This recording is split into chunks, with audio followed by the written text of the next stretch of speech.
Soyez bien notre paroisse invisible, traçons sur nous le signe de la croix, car c'est Dieu qui nous rassemble, au nom du Père, du Fils et du Saint-Esprit. Amen. Prions pour nos frères et sœurs malades.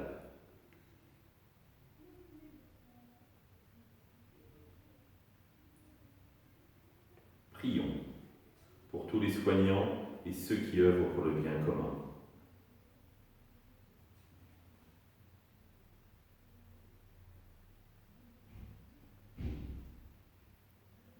Prions pour tous ceux qui sont en angoisse, la solitude, que l'Esprit Saint vienne les visiter.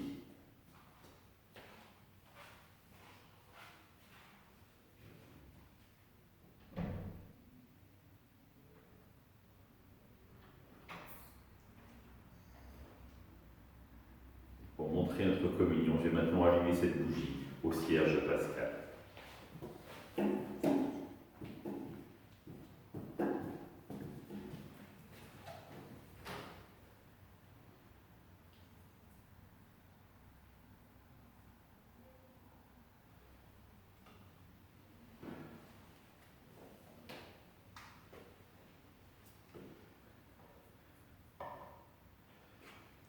Dans l'évangile de Matthieu.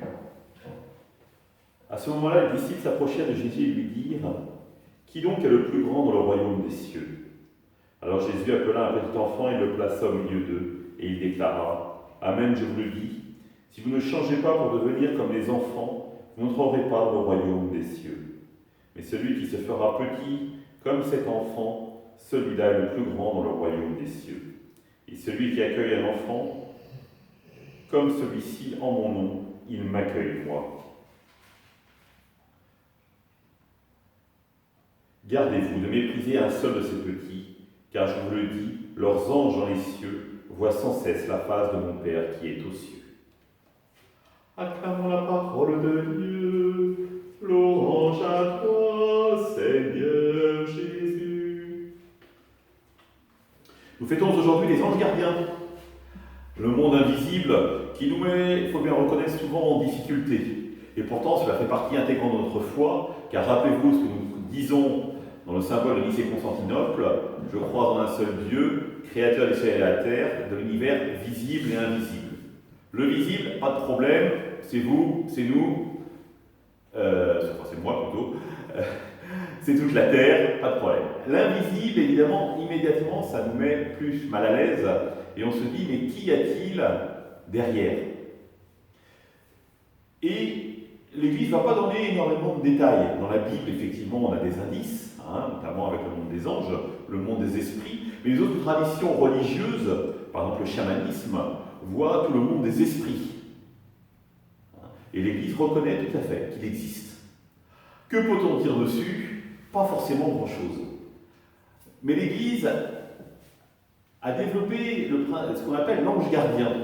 Et un prêtre de mes amis aimait à définir l'ange gardien comme le gardien de la conscience. Rappelez-vous ce qui se passe en Genèse 3. Adam et Ève sont chassés du jardin, qui montre le projet initial de Dieu.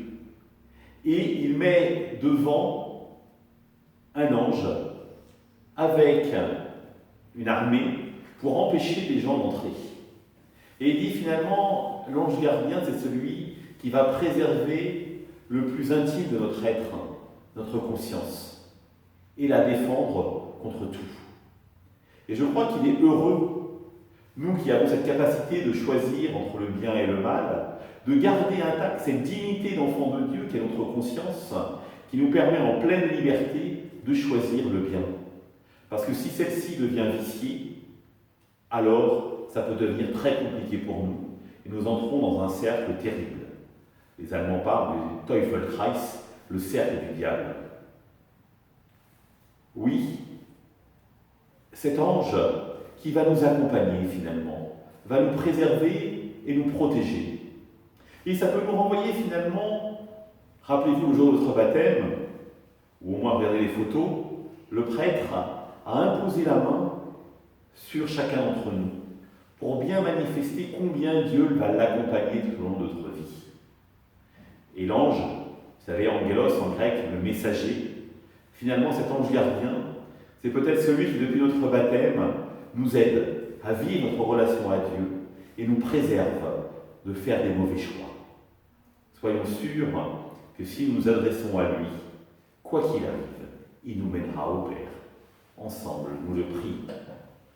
Notre Père, qui es aux cieux, que ton nom soit sanctifié, que ton règne vienne, que ta volonté soit faite sur la terre comme au ciel. Donne-nous aujourd'hui notre pain de ce jour. Pardonne-nous nos offenses, comme nous pardonnons aussi à ceux qui nous ont offensés. Et ne nous laisse pas entrer en tentation, mais délivre-nous du mal. Amen. Que le Seigneur nous bénisse, qu'il nous accompagne notre journée et nous garde dans la paix. Au nom du Père, du Fils et du Saint-Esprit. Amen. Je vous rappelle que demain soir, il y a la messe des jeunes à la Chapelle-sur-Ère à 18h30, suivie de l'aumônerie. À demain!